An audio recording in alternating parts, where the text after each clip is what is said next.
Chapitre 3. La délivrance de la malédiction. C'est un sujet qui touche l'hérédité négative ou tout simplement la malédiction transmise à travers les ancêtres. Durant toute l'étude dans cette école, comme un fil rouge qui va traverser cette étude, sera le droit légal pour les démons dans la vie des croyants.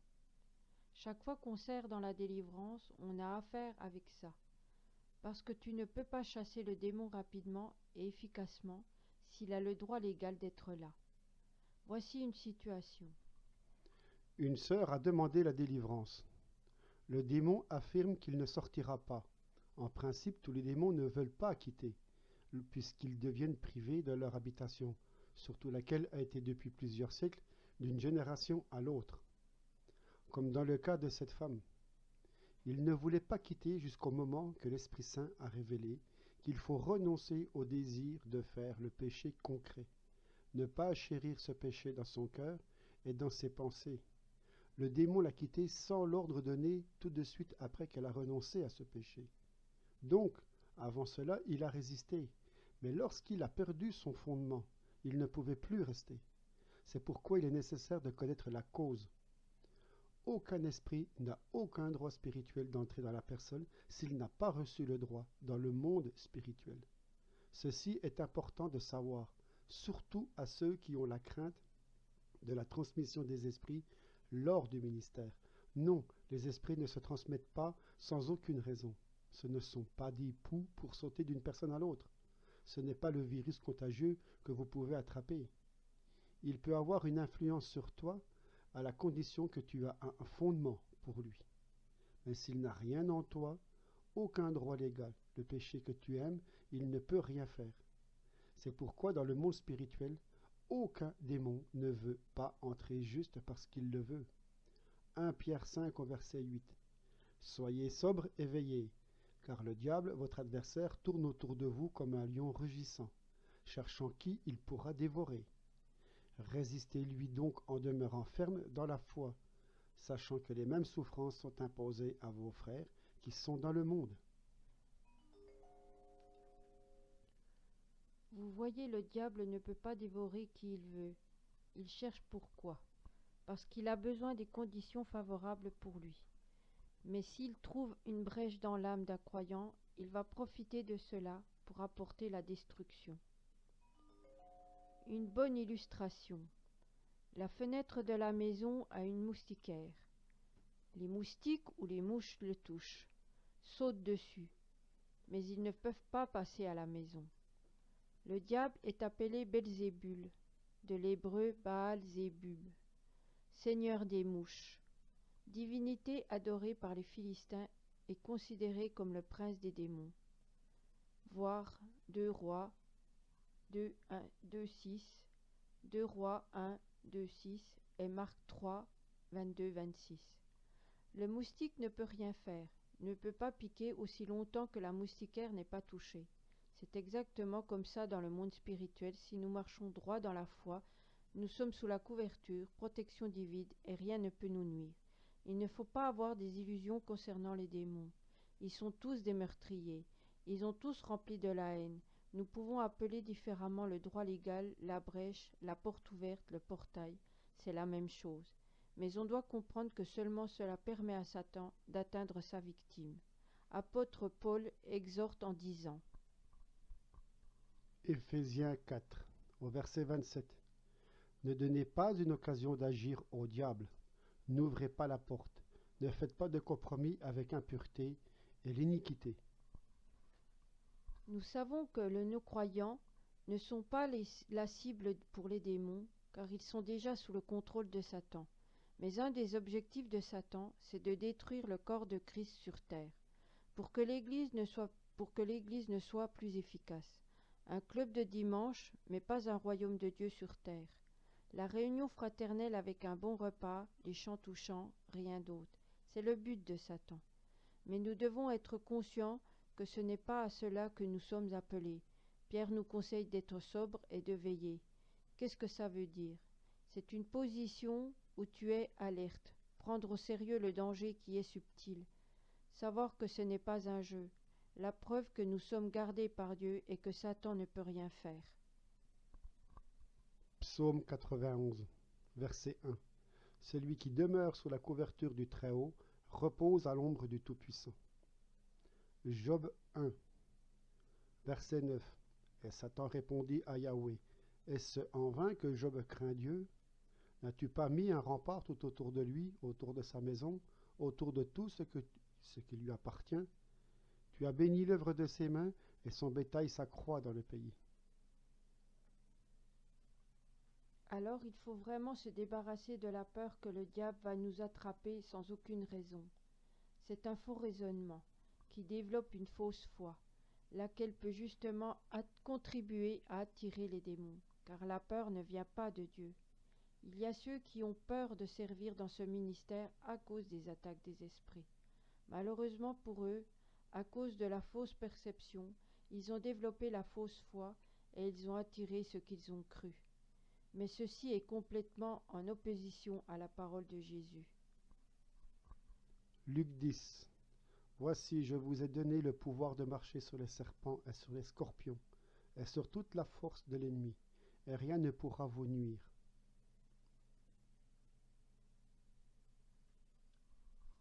Je suis en Jésus-Christ, et Jésus est en moi. Satan est vaincu par le sang de Jésus, et je suis couvert par son sang. Alléluia. On avance. Jacques nous conseille. Jacques 4, verset 7. Soumettez-vous donc à Dieu, résistez au diable, et il fuira loin de vous. Ce n'est pas à nous à avoir peur du diable, mais à lui. Nous devons voir sa fuite avec nos yeux de foi. C'est ça notre position de vainqueur. Notre mission est de détruire les œuvres de Satan partout où on va, comme Jésus le faisait. 1 Jean 3, verset 8. Or, le Fils de Dieu est apparu afin de détruire les œuvres du diable. Dans ce chapitre, on va voir comment les démons peuvent avoir ce droit légal. Nous savons qu'avec Jésus, tout est accompli à la croix. Il a pris sur lui-même tous les péchés, les malédictions et les maladies. C'est un fait juridique, mais il existe la part humaine dans ce qui est sa volonté propre. L'homme doit renier, refuser, rejeter et renoncer à toutes ces choses par sa propre volonté. C'est qu'après la repentance, il est nécessaire de confesser ce renoncement au péché, ainsi qu'à la domination démoniaque. Il peut faire une déclaration par la foi qu'il rejette cet esprit qui a opéré dans sa vie et qui le lie et ordonne de le quitter. Qu'est-ce que ça veut dire lier l'esprit? C'est de lui interdire à continuer son activité, déclarer qu'il n'a aucun pouvoir sur son âme, ni sur son corps, ni dans ses pensées. En principe, chacun de nous doit le faire pour soi-même, mais ensuite la personne doit toujours rester en position de vigilance. Maintenant, concernant les malédictions générationnelles, c'est tout ce qu'un humain reçoit par le sang de sa mère au moment de sa conception. Les scientifiques reconnaissent depuis longtemps qu'il existe une transmission génétique de certaines maladies ou des caractéristiques du tempérament des générations en génération. Il y a une génétique négative qui influence les descendants familiaux. Nous avons tous passé par un questionnaire médical où il pose la question si quelqu'un dans la famille a eu la maladie génétique, diabétique, cholestérol, problème du cœur, de rein, de foie, maladie mentale, etc. ou des dépendances de l'alcool et autres. Pourquoi? Parce qu'il y a le fondement pour ça. Tout le monde sait qu'il y a des maladies qui se répètent dans la même famille. Les familles où les suicides sont présents, ou les cas de maladie mentale, qui touchent plusieurs membres de la famille. La parole nous informe que Galates 3, verset 13. Christ nous a rachetés de la malédiction de la loi quand il a été fait malédiction pour nous, car il est écrit « Maudit est quiconque est pendu au bois ». grâce à son sang, nous avons aujourd'hui la délivrance de toute malédiction. Ce qu'il faut proclamer, je suis libre de toute malédiction venant de la génération précédente. Oui, Jésus a tout fait et racheté l'humanité de la malédiction. On nous pose la question, comment ça se fait qu'on peut encore avoir la malédiction? Même parmi ceux qui sont dans le ministère de la guérison, il y a confusion. car ils ne croient pas qu'un chrétien peut être pris avec la malédiction. Ils croient seulement dans l'héritage de la bénédiction en Jésus-Christ. Oui, amen. Mais c'est la moitié de la vérité. Malheureusement, ce qui est juste une partie de la vérité devient le mensonge. Car si on enlève l'autre moitié, ce n'est pas la vérité entière.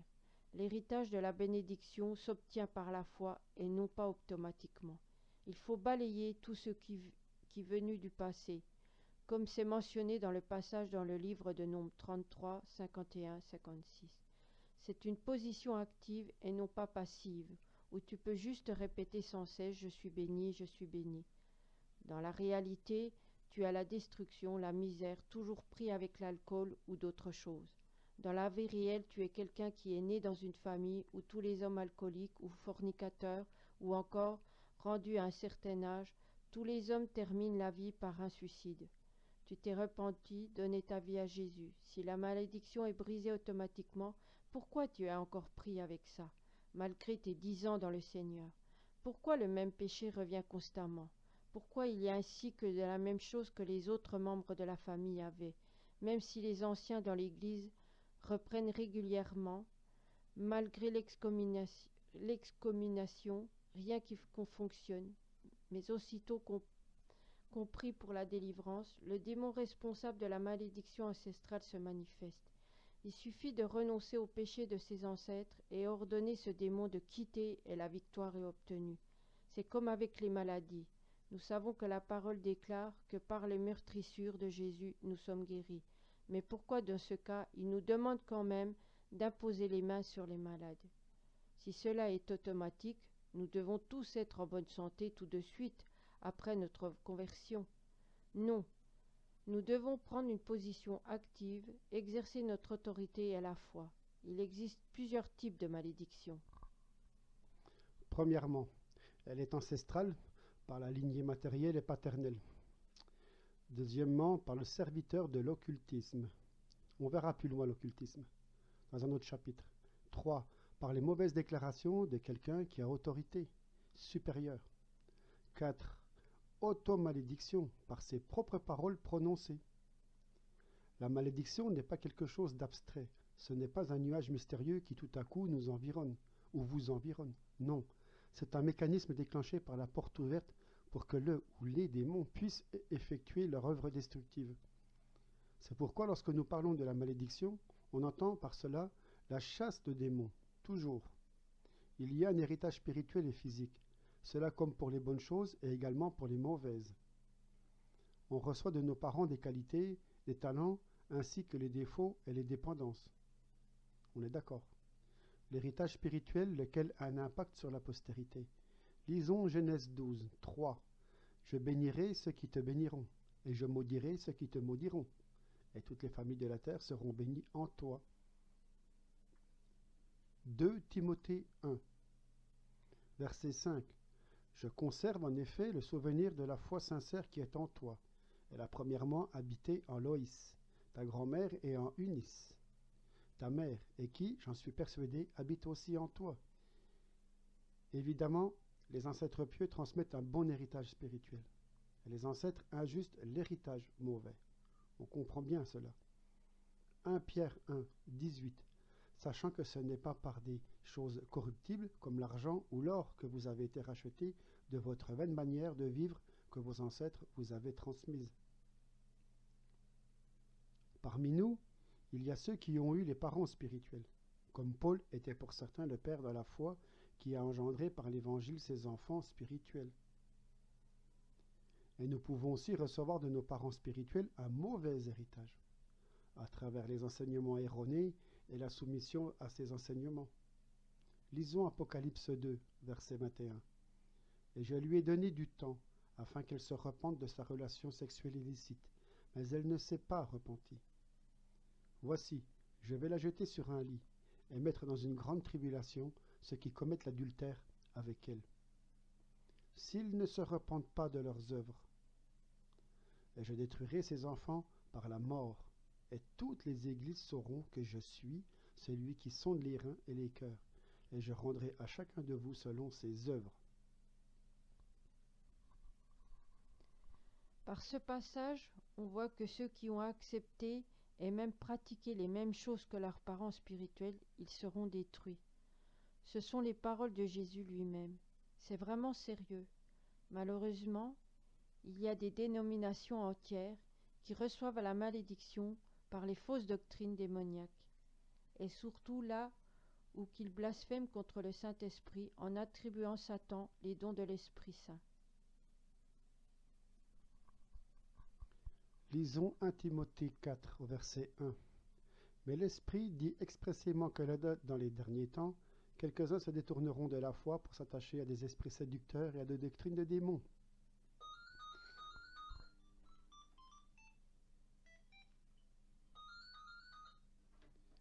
« 2 Pierre 2. Mais comme il y a eu de faux prophètes parmi le peuple, il y aura aussi parmi vous de faux docteurs, qui introduiront secrètement des sectes de perdition, et reniant le Seigneur qui les a achetés, attireront sur eux-mêmes une perdition soudaine. Et beaucoup les suivront dans leur perdition, et à cause d'eux, la voix de la vérité sera blasphémée. » Un autre aspect de l'héritage qui peut être transmis est lié au commandement donné au peuple de Dieu par Moïse. Aujourd'hui, nous sommes des témoins de la guerre entre ceux qui défendent la loi et qui disent que nous sommes plus sous la loi. Le problème, c'est qu'il y a une mauvaise compréhension de ce sujet. La parole déclare que la loi est spirituelle. Elle vient du cœur de Dieu. Mais c'est que notre nature, avant d'être renouvelée, est charnelle, soumise au péché. Romains 7, verset 14. Nous savons en effet que la loi est spirituelle, mais moi je suis charnel, vendu au péché. Et dans cette loi, il y a des commandements qui avertissent sur les conséquences jusqu'à la 3e et 4e génération, ou d'autres conséquences jusqu'à 1000 générations. Exode 20, verset 1. Alors Dieu prononça toutes ces paroles en disant: Je suis Yahweh ton Dieu, qui t'ai fait sortir du pays d'Égypte, de la maison des esclaves. Tu n'auras pas d'autre Dieu devant ma face. Tu ne te feras pas d'image taillée, ni aucune ressemblance des choses qui sont là-haut aux cieux, ni ici-bas sur la terre, ni dans les eaux sous la terre. Tu ne te prosterneras pas devant elle et ne le serviras pas, car je suis Yahweh ton Dieu, le Dieu qui est jaloux, qui punit l'iniquité des pères sur les fils jusqu'à la 3e et à la 4e génération de ceux qui me haïssent, et qui fait miséricorde jusqu'à 1000 générations à ceux qui m'aiment et qui gardent mes commandements.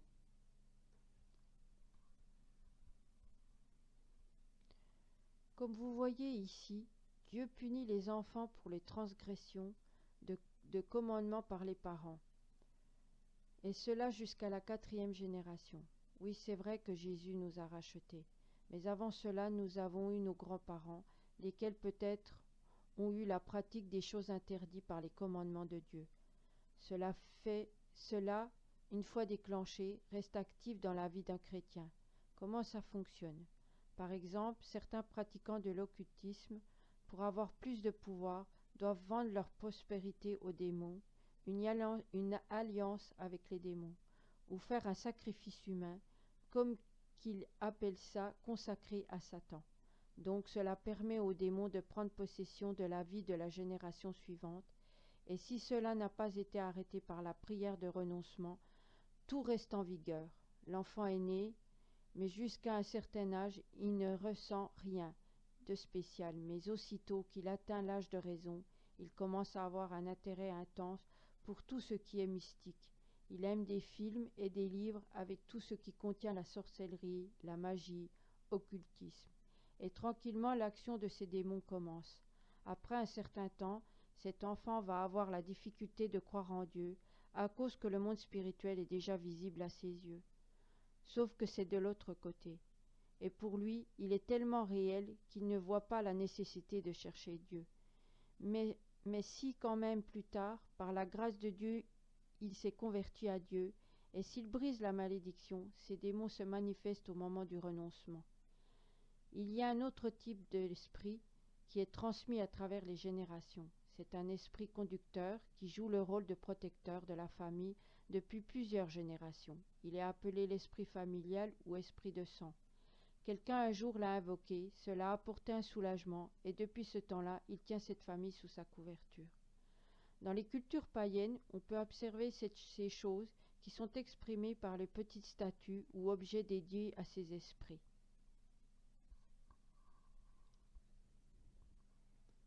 Donc, la prochaine sorte d'esprit, c'est un esprit de génération, enfin, c'est un esprit générationnel de la génétique physique. On sait que l'apparence, comme beauté ou laideur, est liée à la ressemblance physique. Ça peut être également la force ou faiblesse physique, les maladies, mais aussi des habiletés physiques ou créatives, les dons et des talents. Genèse 4, verset 20. Et Ada enfanta Jabal. Il fut le père de ceux qui habitent dans les tentes et des pasteurs. Et le nom de son frère était Jubal. Il fut le père de tous ceux qui jouent de la harpe et du chalumeau. Ce qu'il faut savoir, c'est que le nom de démon, d'une maladie ou une infirmité est toujours lié au nom de la maladie. Exemple, si c'est la maladie qui est nommée la surdité, alors l'esprit de surdité est la cause. Si c'est le diabète, l'esprit de diabète est la cause. Pourquoi il faut les nommer? Parce que c'est comme le chien. Si tu l'appelles par son nom, il obéit plus vite que si tu ne le nommes pas. Alors, après avoir prié pour que ces esprits quittent, il faut tout de suite, après prier pour la restauration de l'organe qui a été touché par la maladie, pour le rétablissement complet. L'autre type, c'est l'héritage mental et psychiatrique. Les enfants étant auprès de ses parents apprennent plein de choses d'eux, comme les bonnes ainsi que les mauvaises. 2 Rois 17, verset 41. Ainsi ces nations-là redoutaient Yahweh et servaient leur image. Leurs enfants et les enfants de leurs enfants font jusqu'à ce jour ce que fit leur père. Il y a quelque chose que les enfants copient de leurs parents, et cela continue sur plusieurs générations. Nous remarquons que souvent, nous avons les mêmes réactions sur certaines situations comme nos parents. On peut répéter les mêmes paroles comme nos parents. C'est tellement ancré dans nos têtes qu'on ne se rend même pas compte. Et là, nous pouvons recevoir les habitudes parentales, lesquelles sont liées au péché et à la dépendance quelconque. Il existe même des nations qui sont associées aux mauvaises habitudes traditionnelles. La Russie est associée à l'alcoolisme, certains peuples à la paresse, etc. Dans l'Épître aux Galates chapitre 5, la liste des œuvres de la chair nous dévoile les noms de ces esprits qui sont à l'origine de ce type. Exemple, cela peut être esprit de cupidité, esprit de l'adultère et autres. Des signes de la présence de la bénédiction. Deutéronome 28, verset 2. Voici toutes les bénédictions qui viendront sur toi et qui t'atteindront quand tu obéiras à la voix de Yahweh ton Dieu. Tu seras béni dans la ville et tu seras aussi béni au champ. Le fruit de tes entrailles, le fruit de ta terre, le fruit de tes troupeaux, les portées de ton gros et de ton menu bétail seront bénis. Ta corbeille et ta huche seront bénies. Tu seras béni en entrant et tu seras béni en sortant. Yahweh fera que tes ennemis qui s'élèveront contre toi soient battus devant toi. Ils sortiront contre toi par un chemin et ils s'enfuiront devant toi par 7 chemins. Yahweh ordonnera à la bénédiction d'être avec toi dans tes greniers et dans tout ce à quoi tu mettras ta main. Il te bénira dans le pays que Yahweh ton Dieu te donne. Yahweh t'établira pour lui être un peuple saint, comme il te l'a juré. Quand tu garderas les commandements de Yahweh, ton Dieu, et que tu marcheras dans ses voies. Et tous les peuples de la terre verront que tu es appelé du nom de Yahweh, et ils te craindront. Yahweh te fera abonder de bien dans le fruit de tes entrailles, le fruit de tes troupeaux et le fruit de ton sol, sur la terre que Yahweh a juré à tes pères de te donner. Yahweh t'ouvrira son bon trésor, les cieux pour donner à ton pays la pluie en sa saison et pour bénir tout le travail de tes mains. Tu prêteras à beaucoup de nations et tu n'emprunteras pas. Yahweh te mettra à la tête et non à la queue. Tu seras toujours en haut et jamais en bas. Lorsque tu obéiras au commandement de Yahweh, ton Dieu, que je t'ordonne aujourd'hui, afin que tu prennes garde de l'y faire, et que tu ne te détournes ni à droite ni à gauche de toutes les paroles que je t'ordonne aujourd'hui, pour aller après d'autres dieux et pour les servir. Donc, premièrement, la bénédiction est promise à ceux qui obéissent à la voix de Dieu. C'est-à-dire que si après ta conversion et ton baptême, tu penses que tu peux vivre comme il te semble bon, faire n'importe quoi, tu n'es pas admissible pour être béni. Il est indispensable d'être à l'écoute de l'Esprit Saint et lui obéir. Nous n'avons pas aucun droit de dire ou faire tout ce que nous voulons. La malédiction libérée par la parole de quelqu'un à qui tu as fait ou t'as dit quelque chose de mal sera méritée. Cela va donner le droit légal aux démons d'effectuer cette malédiction.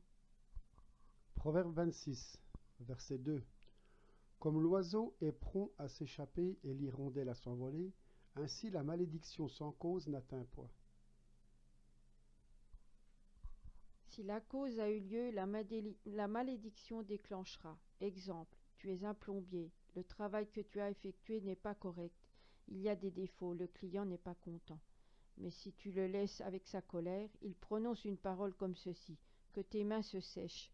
Dans un certain temps, tu peux apercevoir des petits malaises dans tes mains. Plus tard encore, les malaises deviennent plus importants et le médecin constate que le sang ne rend pas complètement jusqu'aux poignets de tes mains, ce qui cause l'apparition de nécrose de tissu. Alors la malédiction est en action, seulement parce qu'elle était méritée. Mais si tu mènes ta vie correctement, ne donne aucune occasion pour ce genre de choses, malgré que les gens peuvent dire « cela ne peut pas t'affecter ». Alors les signes de la bénédiction sont être élevé, avoir la réussite, être fructueux, en avant, prospère, victorieux. En conclusion, tout ce que ma main touche ou avec quoi j'ai la relation est béni. Deutéronome 28. Mais si tu n'obéis pas à la voix de Yahweh ton Dieu pour prendre garde de pratiquer tous ses commandements et ses lois que je t'ordonne aujourd'hui, voici toutes les malédictions qui viendront sur toi et qui t'atteindront. Tu seras maudit dans la ville et tu seras maudit dans les champs. Ta corbeille et ta huche seront maudites. Le fruit de tes entrailles, le fruit de la terre, les portées de ton gros et de ton menu bétail seront maudits. Tu seras maudit à ton entrée et tu seras maudit à ta sortie. Yahweh enverra sur toi la malédiction, la confusion et la ruine dans tout ce à quoi tu mettras ta main et que tu feras jusqu'à ce que tu sois détruit et que tu périsses promptement, à cause de la méchanceté de tes pratiques, par lesquelles tu m'auras abandonné. Yahweh fera que la peste s'attache à toi jusqu'à ce qu'elle te consume sur la terre où tu vas entrer pour en prendre possession. Yahweh te frappera de tuberculose, de fièvre, d'inflammation, de chaleur brûlante, de l'épée, de sécheresse et de rouille, qui te poursuivront jusqu'à ce que tu périsses. Les cieux sur ta tête seront de cuivre et la terre sous toi sera de fer. Yahweh te donnera pour pluie à ton pays de la poussière et de la poudre, qui descendront du ciel sur toi jusqu'à ce que tu sois détruit. Yahweh fera que tu sois battu devant tes ennemis. Tu sortiras par un chemin contre eux, et tu t'enfuiras devant eux par 7 chemins, et tu seras tremblant face à tous les royaumes de la terre. Ton cadavre sera la viande de tous les oiseaux des cieux et des bêtes de la terre, et il n'y aura personne qui les effraie. Yahweh te frappera de l'ulcère, d'Égypte, d'hémorroïdes, de gale et de teigne dont tu ne pourras guérir. Yahweh te frappera de folie, d'aveuglement et d'égarement d'esprit. Et tu tâtonneras en plein midi, comme tâtonne un aveugle dans l'obscurité. Tu ne prospéreras pas dans tes voies, et tu seras opprimé et dépouillé tous les jours, et il n'y aura personne pour venir te sauver. Tu fianceras une femme, mais un autre homme couchera avec elle et la violera. Tu bâtiras une maison, mais tu ne l'habiteras pas. Tu planteras une vigne, mais tu n'en jouiras pas. Ton bœuf sera tué sous tes yeux, et tu n'en mangeras pas. Ton âne sera enlevé devant toi, et on ne te le rendra pas. Tes brebis seront livrées à tes ennemis, et il n'y aura personne pour te sauver. Tes fils et tes filles seront livrés à un autre peuple. Tes yeux le verront, et languiront tout le jour après eux, et tu n'auras aucun pouvoir en ta main. Un peuple que tu n'auras pas connu mangera le fruit de la terre, et tout ton travail, et tu seras opprimé et écrasé tous les jours. Tu deviendras fou à cause de ce que tu verras de tes yeux. Yahweh te frappera d'un ulcère, malin, sur les genoux et sur les cuisses dont tu ne pourras guérir, depuis la plante du pied jusqu'au sommet de ta tête. Yahweh te fera marcher, toi et ton roi que tu auras établi sur toi, vers une nation que tu n'auras pas connue, ni toi ni tes pères. Et là, tu serviras d'autres dieux, du bois et de la pierre. Et tu seras un sujet d'étonnement, de parabole, de raillerie, parmi tous les peuples vers lesquels Yahweh t'aura emmené. Tu jetteras beaucoup de semences dans ton champ, et tu recueilleras peu, car les sauterelles la consumeront. Tu planteras des vignes, et tu les cultiveras, mais tu n'en boiras pas le vin, et tu n'en recueilleras rien, car les vers la mangeront. Tu auras des oliviers sur tout le territoire, mais tu n'en toindras pas d'huile, car tes olives tomberont. Tu engendras des fils et des filles, mais ils ne seront pas à toi, car ils iront en captivité. Les insectes posséderont tous les arbres et le fruit de ta terre. L'étranger qui sera au milieu de toi montera toujours plus au-dessus de toi, et toi tu descendras toujours plus bas. Il te prêtera, et tu ne lui prêteras pas. Il sera à la tête, et tu seras à la queue. Toutes ces malédictions viendront sur toi.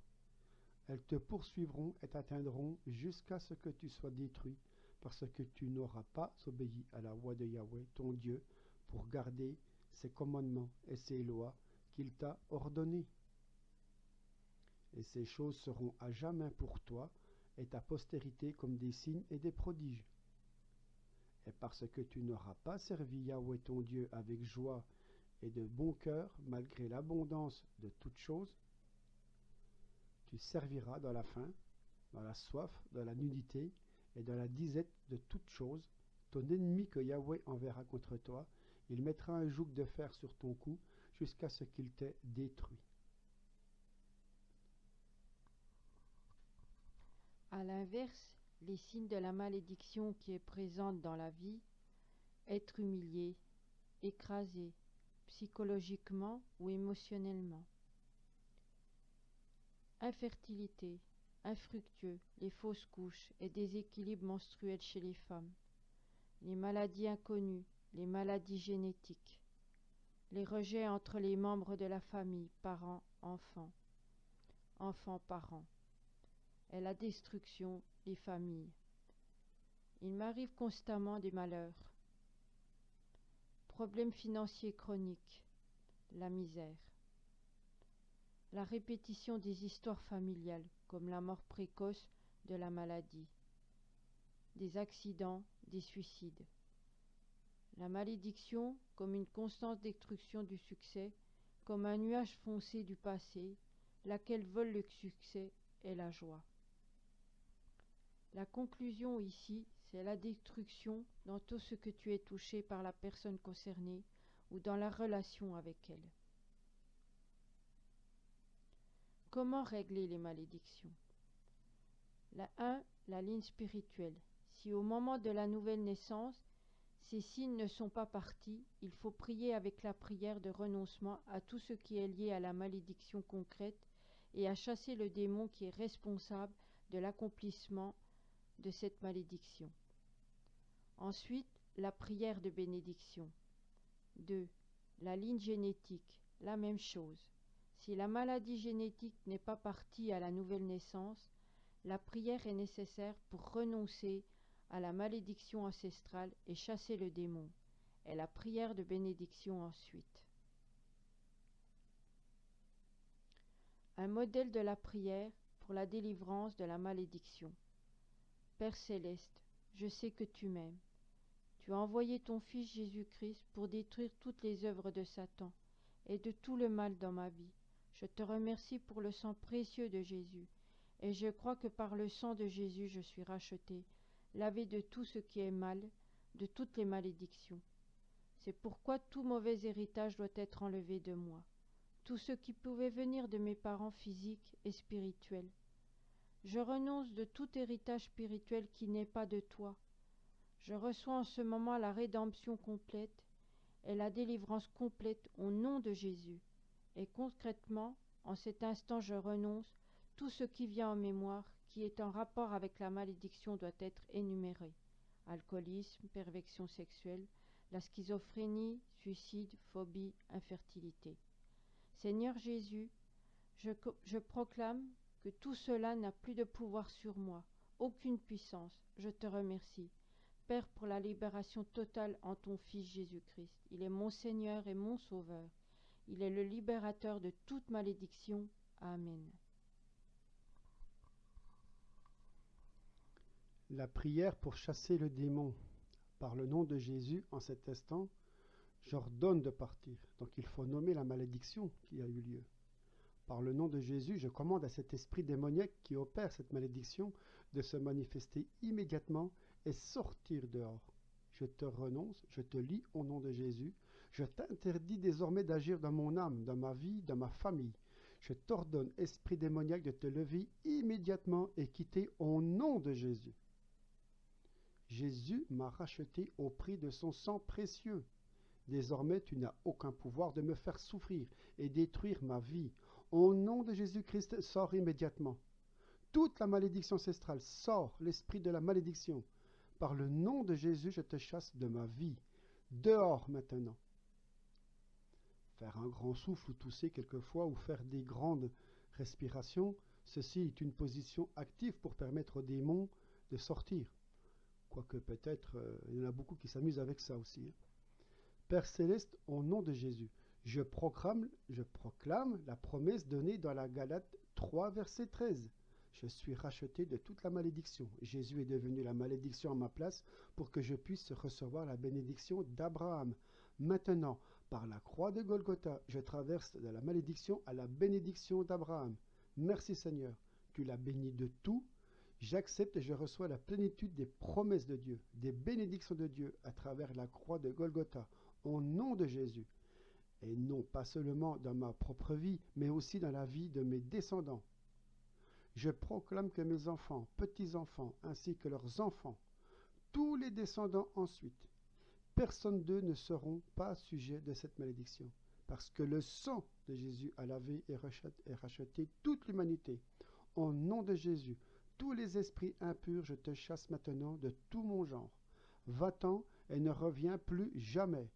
Je témoigne que moi et ma famille serons libres de tout mal. Nous avons la bénédiction dans le nom de Jésus-Christ. Et Jésus, je te rends toute la gloire, toute la louange et la reconnaissance, car c'est à toi qu'appartiennent le règne, la puissance et la gloire de siècles et des siècles. Amen. Après la prière, il faut absolument expliquer que la conservation de la liberté est aussi importante que la délivrance elle-même. Malheureusement, parfois il est plus facile de recevoir la délivrance que la garder ensuite. Celui qui a prié cette prière doit connaître les promesses de Dieu concernant sa nouvelle identité en Jésus-Christ et être ferme par la foi pour les applications de ces promesses dans sa vie. Ne pas douter, ne pas chanceler concernant sa liberté. Confesser. Je suis libre de toutes les malédictions ancestrales. Même si quelqu'un va dire qu'il a la malédiction ancestrale, il ne faut pas briser la deuxième fois ce qui a déjà été fait, une fois avec la foi, parce que sinon nous rendons le sang de Jésus inefficace, ce qui n'est pas vrai. Il n'y a rien qui est plus puissant que le sang de Jésus pour la délivrance et la guérison. C'est pourquoi, après la première prière faite avec foi, la délivrance est accordée. Satan a été dépouillé de son pouvoir, car il n'a plus de fondement pour agir. La confession de la foi est une arme puissante dans le monde spirituel.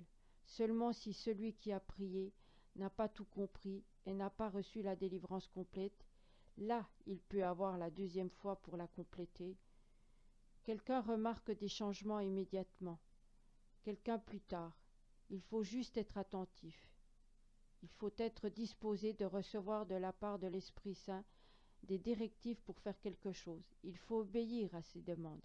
Exemple, sur le chemin de retour à la maison, après avoir passé la prière de la délivrance, le Saint-Esprit fait rappeler certains détails sur le sujet de la malédiction, car c'est un processus. Il faut simplement se repentir, renoncer et recevoir la délivrance encore. Il se peut que les démons vont essayer d'envoyer des pensées de doute si la délivrance a eu lieu, mais il faut rejeter ces pensées au nom de Jésus. Satan n'a aucun pouvoir sur nous, sauf si nous lui laissons les portes possibles. 1 Jean 5, verset 18. Nous savons que quiconque est né de Dieu ne pêche pas, mais celui qui est né de Dieu se garde lui-même, et le mauvais ne le touche pas. Jacques 4. Soumettez-vous donc à Dieu, résistez au diable, et il fuira loin de vous. En terminant ce chapitre, sachez qu'après votre propre délivrance, le Père Céleste veut que vous serviez aux autres frères et sœurs. Et la dernière chose, apportez la bonne nouvelle aux non-sauvés. Prêchez l'Évangile à tous ceux que vous rencontrez sur votre chemin. Que le nom de notre Seigneur Jésus-Christ soit glorifié. Donc voilà, ce 3e chapitre est terminé. Donc nous nous excusons pour les petites imperfections de montage. Nous avons eu des petits bruits qui sont apparus et nous nous en excusons. Donc nous allons terminer cette vidéo et nous allons passer au chapitre 4. À bientôt.